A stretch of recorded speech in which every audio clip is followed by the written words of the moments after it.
जिस दिन तुम काम में डूबना सीख गए, उसी दिन तुम्हें सफल होने से कोई नहीं रोक सकता। मनुष्य के जीवन में असफलता का सबसे बड़ा कारण परिस्थितियां नहीं होती, संसाधनों की कमी नहीं होती और न ही भाग्य की क्रूरता होती है। स्वामी विवेकानंद स्पष्ट कहते हैं कि असफलता का मूल कारण है मन का भटकाव।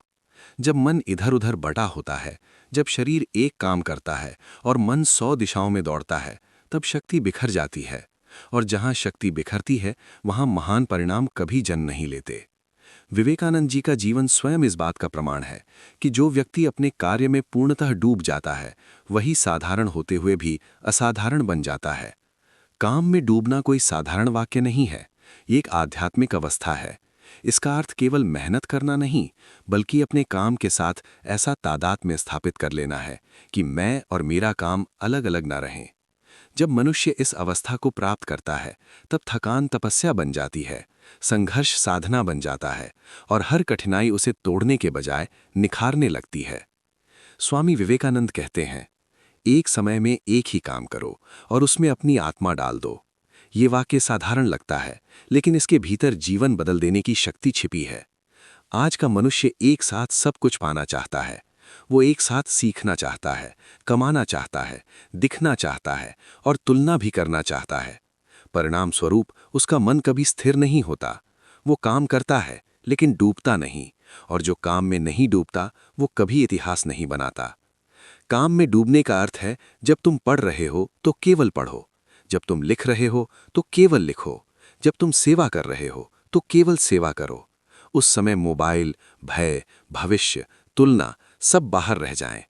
विवेकानंद जी मानते थे कि एकाग्रता ही समस्त ज्ञान और सफलता की जननी है। जिस व्यक्ति ने एकाग्रता को साध लिया, उसने जीवन की सबसे बड़ी विद्या सीख ली।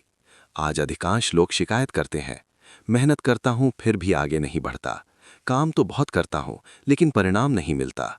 स्वामी विवेकानंद ऐसे लोगों से एक ही प्रश्न पूछते, क्या तुम सच में काम में डूबते हो या केवल समय बिताते हो? काम में डूबना मतलब घड़ी गिनना नहीं, काम में डूबना मतलब घड़ी भूल जाना। काम में डूबना मतलब परिणाम की चिंता छोड़ देना। जब मनुष्य परिणाम की चिंता छोड़कर कर्म में उतर जाता है, तभी कर्म शुद्ध होता है और शुद्ध कर्म ही महान फल देता है। विवेकानंद कहते हैं कि जो व्यक्ति हर समय ये सोचता है कि उसे क्या मिलेगा, वो कभी अपना सर्वश्रेष्ठ नहीं दे पाता। लेकिन जो व्यक्ति ये सोचता है कि मुझे अपना सर्वश्रेष्ठ देना है, उसके पीछे परिणाम स्वयं चलकर आते हैं। स्वामी विवेकानंद का जीवन संघर्ष, अभाव और अपमान से भरा हुआ था। उनके पास न धन था, न स्थायी आश्रय, न निश्चित भविष्य, लेकिन उनके पास एक चीज थी, अपने उद्देश्य में पूर्ण डूबाव। जब वे वेदांत का अध्ययन करते थे तो पूरी तरह उसमें डूब जाते थे। जब वे भारत की पीड़ा पर विचार करते थे तो उनकी आत्मा कांप उठती थी, और जब वे बोलते थे तो उनके शब्द नहीं, उनकी आत्मा बोलती थी। यही कारण था कि दुनिया उन्हें सुनने के लिए रुक जाती थी। काम में डूबना सिखाता है कि शिकायत कैसे छोड़नी है, तुलना से कैसे मुक्त होना है और डर को कैसे पिघलाना है।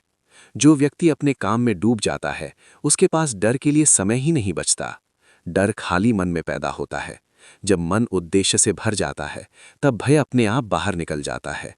विवेकानंद कहते थे, डरो मत, डर पाप है, और डर से मुक्ति का सबसे सरल मार्ग है कर्म में पूर्ण लीनता। आज का युग ध्यान भटकाने वाला युग है।